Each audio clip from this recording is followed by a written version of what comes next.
Welcome back to our channel. இன்னைக்கு இந்திராஸ் கிச்சனில் நம்ம என்ன பார்க்க போறோம்னா சிக்கன் ஃப்ரைட் ரைஸ் தான். வாங்க வீடியோக்குள்ள போகலாம். இதுக்கு தேவையான பொருட்கள் 250 கிராம் போன்லெஸ் சிக்கன் எடுத்து வாஷ் பண்ணி வச்சுருக்கோம். அது கொஞ்சமாக மஞ்சத்தூள் போட்டு கொதிக்க விட்டு எடுத்து வச்சுக்கோங்க. இப்போ இந்த சிக்கன் பீசஸை குட்டி குட்டியாக கட் பண்ணி வச்சுக்கோங்க.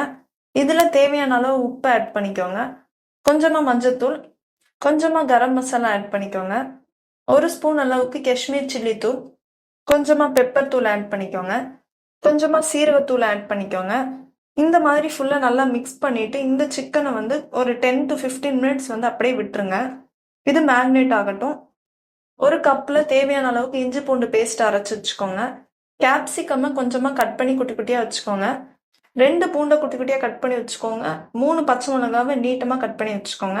1 வெங்காயம் கட் பண்ணி வச்சுக்கோங்க. 1 கேரட்டை குட்டி குட்டியாக கட் பண்ணி வச்சுக்கோங்க. 7 பீன்ஸை குட்டி குட்டியாக கட் பண்ணி வச்சுக்கோங்க. 200 கிராம் அளவுக்கு கேபேஜை நீட்டமாக கட் பண்ணி வச்சுக்கோங்க. இப்போ அரிசியை வந்து கொதிக்க விட்டு நாங்கள் வந்து ஒரு 2 கப் அளவுக்கு எடுத்து வச்சுருக்கோம். ஒரு 70% அந்த மாதிரி தான் வந்து பாயில் ஆகணும் ரைஸு, ரொம்ப பாயில் ஆக வேண்டாம். இந்த மாதிரி நாங்கள் டவலில் காய வச்சுருக்கோம். இப்போ ஒரு கடாய் வச்சுட்டு தேவையான அளவு எண்ணெயை ஊற்றிக்கோங்க. நம்ம மேரினேட் பண்ணி வச்ச சிக்கனை வந்து இதில் போட்டு ஃப்ரை பண்ணி தனியாக எடுத்து வச்சுக்கணும். இந்த வீடியோ உங்களுக்கு பிடிச்சிருந்தா மறக்காமல் லைக், ஷேர் அண்ட் சப்ஸ்கிரைப் பண்ணுங்கள். இந்த மாதிரி ஒரு பவுல் ஃபுல்லாக வறுத்தது எல்லாமே எடுத்து தனியாக வச்சுக்கோங்க. நாங்கள் 8 முட்டை எடுத்திருக்கோம். இதை வந்து தனியாக ஒரு கடாயை வச்சு நல்லா பீட் பண்ணி எடுத்துக்கோங்க. இதை தனியாக எடுத்து வச்சுக்கணும், இந்த முட்டையோட பீஸ் ஃபுல்லாகவே.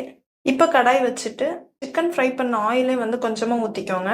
கார்லிக் கட் பண்ணி வச்சிருந்தோம், அதை ஆட் பண்ணிக்கோங்க. கொஞ்சமாக வெங்காயத்தை கட் பண்ணி வச்சிருந்தோம், அதையும் இதில் ஆட் பண்ணிக்கோங்க. நல்லா மிக்ஸ் பண்ணி விட்டுட்டு இப்போ நம்ம வந்து கட் பண்ணி வச்ச காய்கறி எல்லாம் ஆட் பண்ணிப்போம். பீன்ஸ் ஆட் பண்ணிவிட்டு நல்லா மிக்ஸ் பண்ணிக்கோங்க. அப்புறம் கேரட் நல்லா மிக்ஸ் பண்ணிக்கோங்க. இதில் நீட்டமாக கட் பண்ணி வச்ச 2 பச்சை மிளகாவை ஆட் பண்ணிக்கோங்க. இப்போ நம்ம கட் பண்ணி வாஷ் பண்ணி வச்ச முட்டைக்கோஸை வந்து இதில் ஆட் பண்ணிக்கோங்க. தேவையான அளவு உப்பு ஆட் பண்ணிக்கோங்க. இப்போ 1 டேபிள் ஸ்பூன் அளவுக்கு சோயா சாஸ் ஆட் பண்ணிக்கோங்க.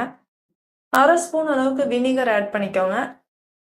கொஞ்சமாக நம்ம கட் பண்ணி வச்ச கேப்சிகமும் ஆட் பண்ணிக்கோங்க.